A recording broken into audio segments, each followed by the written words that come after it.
The rivalry is back on. How's it going, Colts fans? Not great? Yeah, we all know the feeling over the last week. Anyway, it's your boy Derek Larger again, and welcome back to another Hold Your Horses segment on the Cody Felger podcast. Many of you seem to enjoy the last video that I did, so here we go again. I think you could probably tell the direction that this train is headed for. Yep, today I will talk about Andrew Luck and how this team moves forward from this shocking news. First off, Andrew Luck deserves our respect. He literally put his body and life on the line to make this team into what it was. He played through games where he had fractured ribs, lacerated a kidney, and had torn shoulder muscles that should have left him never to throw a football again. Still don't think he's tough? I, along with all other Colts fans, don't like the timing of this announcement. We all wish he would have told the team sooner, but you cannot put a timeline on when someone decides they've had too much and want to leave when he can. Football is entertainment, folks. Once you cannot physically and mentally do what you once loved, you have to leave. Remember the old saying, football is 10% physical and 90% mental?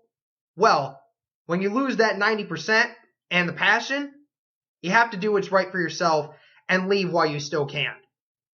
Now, in regards to the fans that booed Andrew Luck, I am conflicted here. I hate that many felt the need to do such a thing, seeing as though I would never do that. To give some context on how I reacted, I was just finishing a shower the night it happened when I got a message from my friend who watches my other podcast where I talk about the NFL. Then I got another message from my co-host about it. I saw this and I said, this can't be true. People have made up stuff about Andrew Luck before. This has to be made up. Well, when I saw it was confirmed, I immediately started yelling and cursing and everything. That all led to eventual crying. I cried on and off for the next 36 hours after all this news broke. Yeah, you all can make fun of me if you want. It's cool, because I really don't give a damn. I am passionate about this team and care about this team's success. And seeing one of my favorite players end his journey with this team, you best believe that I'm going to feel anger and pain, as did thousands of other Colts fans around the United States. So, that being said, I understand the frustration. I believe the booing was used more as a symbol to say that the fans hated the decision, not as much as the person. Either way, it shouldn't have happened and could have been avoided if it weren't for the media breaking the story out the way it did. Now, whose fault is this really? Well, I can't not put some blame towards Andrew. He did rush injury sometimes, and the timing of this announcement truly sucks. But I won't hold the timing against him that much, as I said earlier. In regards to who to truly blame the guys who were in charge from 2012 to 2016. Irsay, Grigson, Pagano, and others. Irsay kept Grigson and Pagano around longer than he should have. He realizes that now, and it may be why he didn't feel obligated to take Luck's money from this year's part of his contract, which was almost $25 million, by the way. Think of what the Colts could have done with that extra salary cap there, or extra money they didn't have to give away. Because the team did have the rights to take that money away, but Irsay chose not to. Whether he felt guilty or not, or whether he felt guilty or not for all of this, you could make an argument there. But I think he genuinely has a good heart and feels bad for Luck. Pagano couldn't be too much to blame, besides the fact that he just coached with the best that he had, despite not doing a very great job of that and helping to develop Andrew Luck and implement a system that would help him later on. Now, Grigson. I can't even begin to start with this guy. This is the man that decided, I'm not drafting offensive linemen. I am going to spend the least amount of money on offensive linemen and spend giant amounts of money on older guys who play skill positions that don't help my quarterback in the long term. Also, Remember when Luck got that first big contract? And Grigson blamed Luck for accepting that deal? And saying it's Luck's fault that we can't build this team because he took so much? Yeah, that guy. The guy who chased guys out of his office with his non-professionalism, aka Pat McAfee, and spent the third most cap space on a team full of guys that, as of today's roster, 95% of them are no longer there. Who else is to blame here? Who would have guessed that Grigson, being away from the team for almost 3 years now, his legacy is still hurting the Colts in some of the worst ways possible?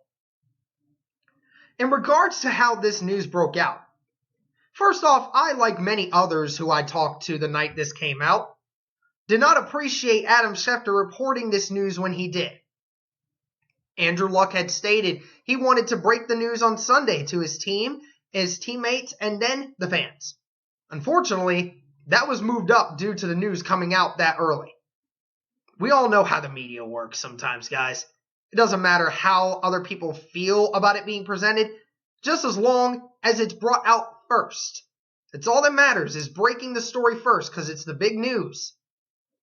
Andrew wanted to wait until Sunday, as reported, and that was taken away from him by the media. Some of his own teammates said it stinks that Luck was not able to retire on his own terms, because the media changed all that. However, I'm not going to keep rambling on about it. Now, I'm going to talk about this team moving forward.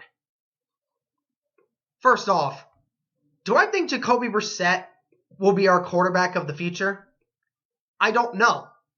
Whether he is or isn't, he is the best option on the board for the Colts as of right now, and he deserves a shot, given everything that's happened.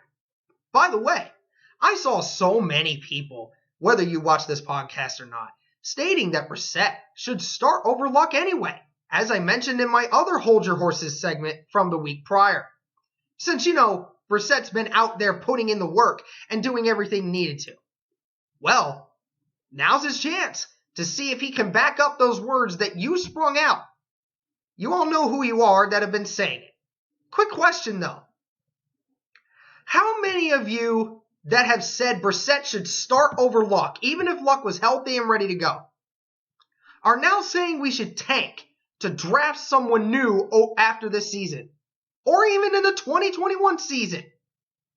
That we should get a washed-up quarterback in Colin Kaepernick who brings political and other baggage to this team and to this league, or pick up a 38-year-old quarterback in Eli Manning? Really? Do you realize how delusional that sounds? You haven't even given Brissett a chance to prove himself. Now, I'm not talking about the whole Colts community here. This is not everyone that I'm talking about here. A lot of us, most of us, are willing to give Brissett a chance, but there are so many of you that think opposite-wise. I have no idea why. And you don't dare say that he didn't prove himself in 2017 for so many reasons. He came in week 1 of the 2017 season and had to start week 2. He learned on the fly with a defensive-minded coach that did not know how to implement an offensive system and had probably the worst roster in the NFL that year. Brissett is a young, talented guy with great leadership. Everyone in the locker room loves this guy. Those saying that we will go for Tua, look, unless we trade up into the top 5, I'm pretty positive we will not be involved in acquiring Tua. He will most likely be the number 1 quarterback taken in next year's draft. Do you really anticipate Ballard giving up a player and possibly 2 or 3 draft picks to move up to acquire him? Somebody will be taking him before us, folks. I don't see it happening. Ballard still has confidence in Brissett, and we should too, until he is proven otherwise. Also in regards to Trevor Lawrence, he will be the number 1 guy drafted in 2021, not next year in 2020, in case some of you don't understand the math. So we should tank next year also? Some of you have no faith in this roster, and it truly shows.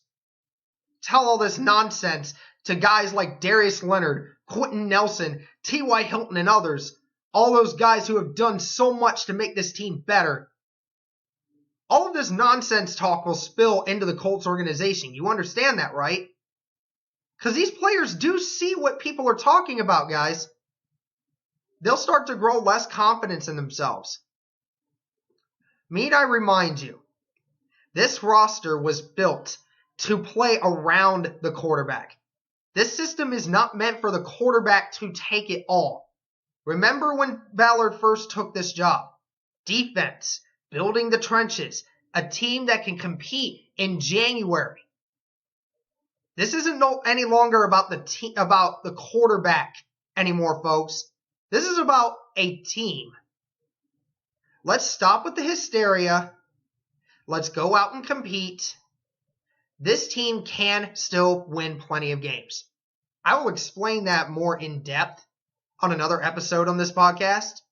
But after all this Andrew Luck smoke clears, I am confident that this team will still compete, win games, and can make the playoffs. Be a Colts fan, folks, that is proud to root for this team, and we'll see what this overall team is made of. That is it for the segment of Hold Your Horses. I hope you all enjoyed. And just one disclaimer before I leave. Please go out and support our team, Colts Nation.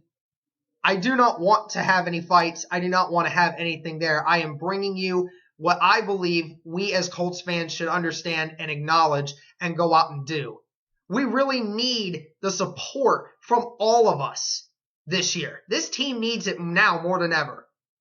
Show this team that even when we get knocked down, we're going to get back up and try even harder. Thank you all again so much for tuning in. Be sure to follow us on Twitter and on YouTube. Be sure to leave a comment, like, and subscribe. And as always, go Colts.